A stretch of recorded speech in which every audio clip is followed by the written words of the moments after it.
Hey guys, welcome. My Chow Line here with Rob Evans from Hots&Cots. Just wanted to get an update on some things that happened this past weekend. Rob, go ahead and lead us off here. Yeah, sure. So Friday late afternoon around 4, I saw someone posted on Reddit that they were being turned away from the dining facility after coming back recently from a deployment over at Fort Johnson, Louisiana, formerly Fort Polk. And I reached out to the individual to see what was going on. And that just as the post said, that him and several were being turned away because of some sort of CAC card entitlement configuration issue. Traditionally, you could do a head count sheet. It's a 30-32. You can just sign that, and then everything kind of gets worked out in the back end, and soldiers can go eat. But that wasn't being done. So I reached out to a contact I had over at AMC, who informed me that they need to work with their chain of command, but they were also going to reach out to Fort Johnson and see what was going on. I kind of just took it as that issue was going to be resolved and soldiers were going to be able to eat. Then Sunday, a photo was posted, and I'll read it. I can actually pull it up right now. Okay, yeah, great. Yeah, if you can pull it up, that would be even better. But basically saying we're not going to do a 30-32. You need to go see your S1 to get it fixed. But this is a Sunday. No one's probably there on a Sunday. It's just simply signed per G4. The signature is, you can't read who the signature is. There's no signing authority except per G4. So now you have soldiers not being able to eat. And I spoke with the soldier last night, and they're still turning folks away. Now, Fort Johnson released a statement saying they're aware of this and no soldiers are being turned away. So we have a sign that says you're going to be turned away, and I have soldiers saying they were turned away. And then you have Fort Johnson, their public affairs officer, PAO, saying they're aware of the situation and no soldiers will be turned away. So I chatted briefly a little bit yesterday with the Fort Johnson public affairs officer and said, I understand you're saying no soldiers are being turned away, but I have conversations saying the soldiers are being turned away. So I hope we're not saying soldiers are lying, and I'm hoping they're upholding the Army core values of one of them being integrity. So that's where things are at right now. I've also been informed from other individuals that yes, soldiers were turned away in this scenario during this situation. So there's a lot that is happening from the Fort Johnson and the soldier side of things where, yes, I understand there's this MEC meal entitlement card piece, this component missing from where they can scan their CAC card, which I understand the system's not perfect, but that needs to be fixed. I agree, but we shouldn't be turning soldiers away from being able to eat. Like, they should be figuring that out on the back end, and getting these soldiers food. I mean, this is money they're paying for. This is food they're paying for. Well, it comes down to whether they want to actually go through the process of doing the paperwork side at the DFAC level, doing the 30-32 is, I believe, the paperwork, the head count sheet. Yeah. Where, and if the soldier is found to not be eligible for the meal, then they can deduct that from his paycheck. Sure. Yep. There's ways of doing it so the soldier can still eat. That way you're not turning them away at the door. Also, is my understanding that they were just coming back from a deployment? Yes, they were just recently coming back home from a deployment. And there's only one some other things to just point out. There's only one DFAC open, the Patriot DFAC. The others are under renovation. They're being repaired. I think one of them, I think Geronimo is having their HVAC system redone. So I mean, there's reasons why there's only one DFAC open. But the other component of this is you don't know. So you're turning these soldiers away. Hey, go figure out food on yourself. We kind of may have this view, this lens of like, oh, they're just dropping their car and drive off post somewhere. Well, that maybe not. They may not have a car. A lot of those living in the barracks don't have vehicles. That's why barracks and dining facility location being close together is so important. You don't want soldiers walking 1.5 miles to their closest dining facility or waiting for a bus to show up. And by the time the bus gets there, you only have 15 minutes before the dining facility closes. So that's like another part of I'm trying to raise awareness of, these locations of the dining facilities in the barracks is important for the quality of life. You don't want soldiers walking miles to get food. So then the other option is like, oh, they can just DoorDash. Well, that's not cheap. Like you're gonna end up spending $20 on a $5 burger after. Actually, I don't even know if burgers are even $5. I mean, you go to Five Guys, burgers are like $10. But the point is, you have all these extra service fees on meal delivery services that are just now going to be upping the cost of the food. So, and so it's just the whole thing is not a great scenario, great look, in my opinion. Yeah, and so and this base has been notoriously not responsive to stuff before, correct? Correct. I've tried to reach out to Fort Johnson on issues previously, and so one of the things I track response rates on installations when I tag them or I'm reaching out to them on social media. If I have a point of contact on post, I'll go to them. But if I don't, I'll tag them on social media, and I track the response rates. And it's not zero now since they did get back to me, but they had at the time a 0% response rate of getting back to me on any issues I've raised on that were reported on Hots&Cots. Okay, so now we've kind of gotten them to. You finally got a response from them. What did it actually take? You think to get the response from them? I think the work that I posted on X, formerly Twitter, as well as what Army Reddit posted. They kind of kicked off a post as well. I think a combination of events of those was what kind of forced them to really we need to make a statement. I think they also started getting media inquiries. So that was also, I think they needed to make an announcement. It wasn't until later yesterday that they actually reached out to me. So you had Friday, Saturday, Sunday, and then most of Monday before they finally made a response. Yeah, well, most of the responsible leadership would not even be anywhere near base on a weekend.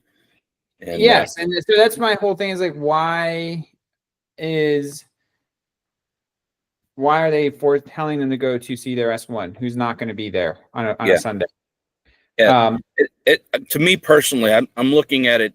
So if I was running a dining facility and they know what the head count's supposed to be approximately for those that are supposed to be on base. They should also know if a unit is returning from deployment. They were missing 500 heads for the last 9 months, and now 500 heads are coming back. You need to be prepared in case those 500 heads decide they want to come to eat food, right? Yep.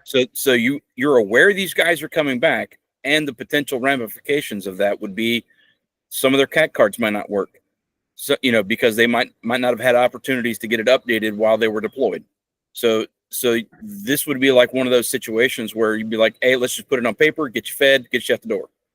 Yeah, and we shouldn't forget, it wasn't too long ago in February when military.com, Steve had that article about 151 million taken from soldiers' paycheck that's kind of went missing. Now, the numbers that Steve posted in the article originally didn't include Fort Johnson and what the money collected from soldiers and money spent on food, but I'd be curious to see what those numbers would look like. It is a larger installation. It's a training installation as well. So I mean, I'd be interested to see what those numbers look like if anyone's able to get those. Well, so that's the thing is when I talked to Steve about that, he said he requested all the rest. Once he found the initial, they gave him he just asked for the top 12 or top 11 largest bases to get the information. Mm-hmm. And then when he found that, he's like, well, can I have all of the bases now? And they're like, no, because they didn't want the black eye because they know you have to know it's the same everywhere. Yeah, I don't at least to know. some degree. What I don't quite understand is this mech entitlement on the CAC card. You know, at the end of the day, soldiers need to eat in the same way the sun sets and the sun rises. Like, why?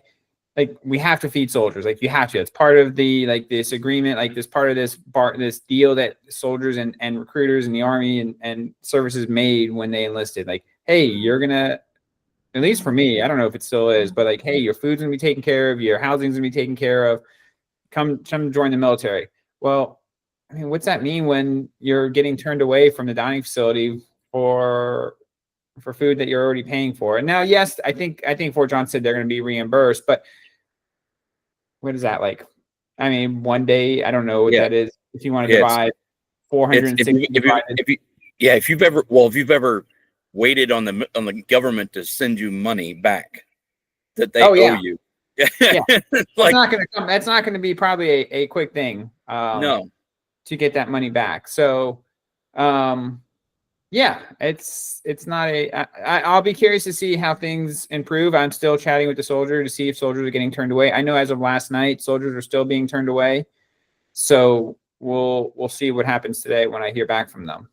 Yeah,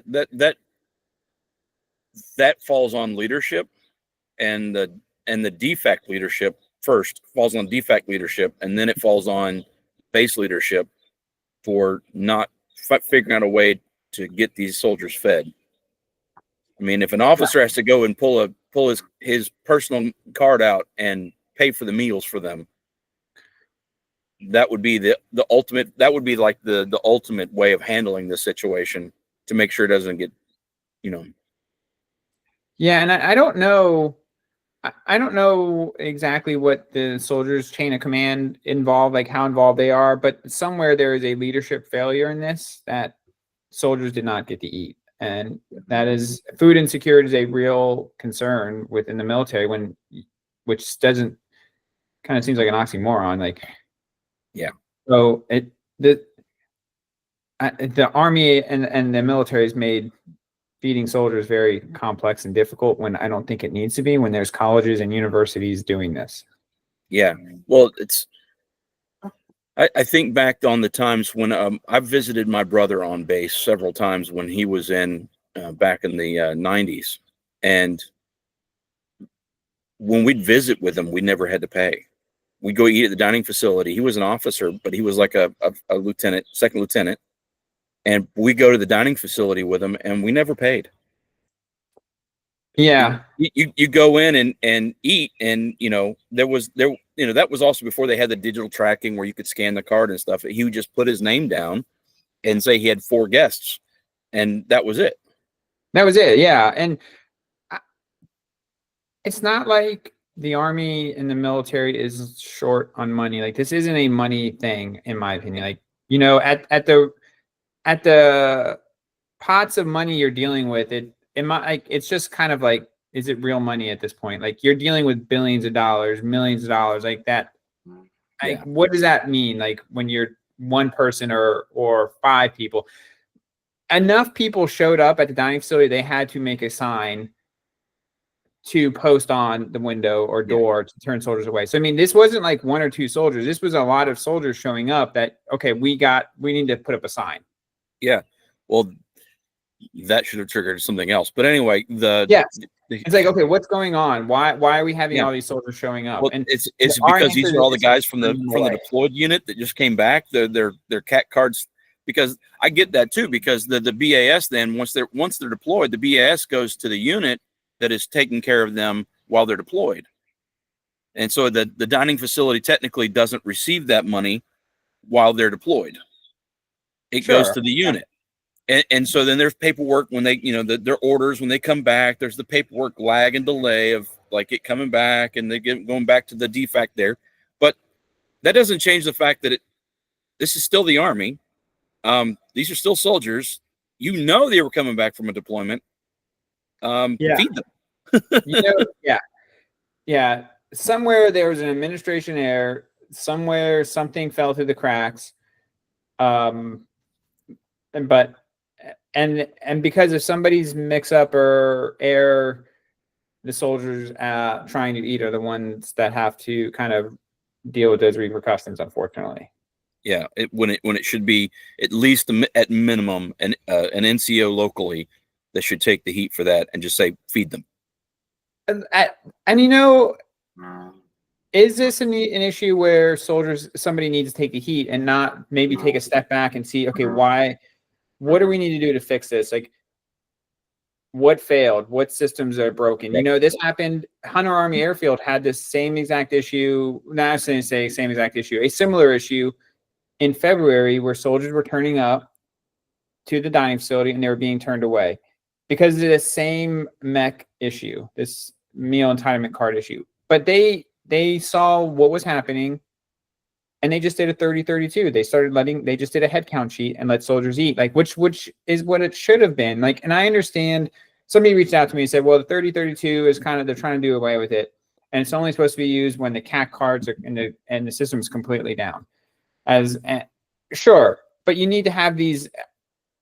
There needs to be these scenarios. Okay, what happens in this scenario where the MEC card it is an entitlement issue on the weekend when nobody's working besides the dining facility, like the S1 shops closed down. Like, there's got to be something improved. But I don't know. Maybe someone, I don't know. These are people's livelihoods. I understand these are people's jobs. So why is the system failing? Like, what are we doing? What is happening? Maybe take a step back and do an after action review and figure out how can we prevent this from happening again in the future. Yeah, and that's the fact that it's potentially happening at multiple venues across the country, not just one, means that there's either a cultural issue within leadership on the breakdown of communication for this kind of stuff, electronic, whatever, between the units. And then, or it is completely just a lack of give a shit by the local leadership in the dining facility to handle the situation when these things happen. Because I'm sure it's going to happen regardless of how many SOPs you put in place. It's going to happen. Like this is going to happen. But the SOP then should cover that happening. Yes, it should. It should not result in a sign in the door from just a random G4 title block saying get bent. Like go pound sand. Leadership Monday. Yeah, well, fix it Monday. It's like, meanwhile, figure it out on your own for the weekend of how you're gonna eat. Yeah. Well, what happens when these guys come back from a deployment? So they've been on deployment for 9 months, and the S1 decided, hey, I got leave. I'm gonna go take a 5-6 day weekend with my family since I haven't seen them for 9 months. I'm gonna go. Bye. And then these soldiers are stuck on base, can't get the information, can't get the stuff updated because the S1's on vacation. Yes. That's a very plausible problem that could be happening. It is. I mean, there are memes around there are plenty. If you go on social media, you're going to see the memes about the S1 shop and the hours and them working. So, I mean, there may be some truth that like somebody went on leave and didn't do what they needed to do, or maybe they thought they did, or which the Army is notorious, the military, at least when I was in, is kicking back paperwork because of like a missed signature block or because of something wasn't properly filled out. So yeah, I don't know. didn't check the box. You didn't check the right box, so we're gonna kick the whole thing back. Like that's very plausible as well. Yeah, the big green weenie, as we called it. At the end of the day, though, like we have Fort Johnson saying no soldiers were turned away, and now you have and I have soldiers saying yes, we were turned away, and that is I wish Fort Johnson would have handled that a little bit differently instead of straight up saying the soldiers are lying. Which to me, that's the way that comes across: is you're saying the soldiers are lying. Right. So, is there anything that we can do to help get this word out other than everybody, like that is, if you're serving the military active duty or reserve component, or you're a civilian contractor working on post, or you're working with these units on post, download Hots&Cots and keep up with it. If you have the opportunity and see something happening at the base you're at, go check it out. See if they're actually telling the truth, and then post it and show, hey, yeah, this is happening. Yeah, download Hots&Cots, make the reviews. I mean, those reviews can be good or bad. I mean, if there's let's say you're at a dining facility and your mech entitlement isn't working, but they decide to feed you anyways. And review it, rate it, review it. I mean, they're taking care of you, looking out for your best interest instead of just turning you away. Yeah. Yeah. That would be an awesome thing to see. I would love to see that, where they're like, I would have loved to see this post be like, hey, that we're having issues with our cat cards, our MECs, and they still fed us. Now we got to go see our S1s and get it straightened out so we don't get charged for it later. Yeah. I mean, those reviews are equally as important as the one that we see here right now. Because it shows that what can be done. It shows like, hey, this was an avenue that they could have went. Yeah, absolutely. Well, thank you, Rob. I want to be let you get back to your busy day. I know you got a busy day ahead of you. But thanks. So we can find you on Twitter, or X as they call it, Hots&Cots. And right? Yes, you can find me there. Just Google. You can Google Hots&Cots. You can find me on the App Store. The app is free. You can view reviews. You can go to hotscots.app and you can see reviews there as well and learn more about Hots&Cots. Absolutely. Well, thank you so much for your time, and thanks for sharing this story for us, and thanks for keeping the word out there so the soldiers are getting taken care of. I appreciate what you do. Thanks for having me, Tracy. All right. Have a good one. You too. Bye. Bye.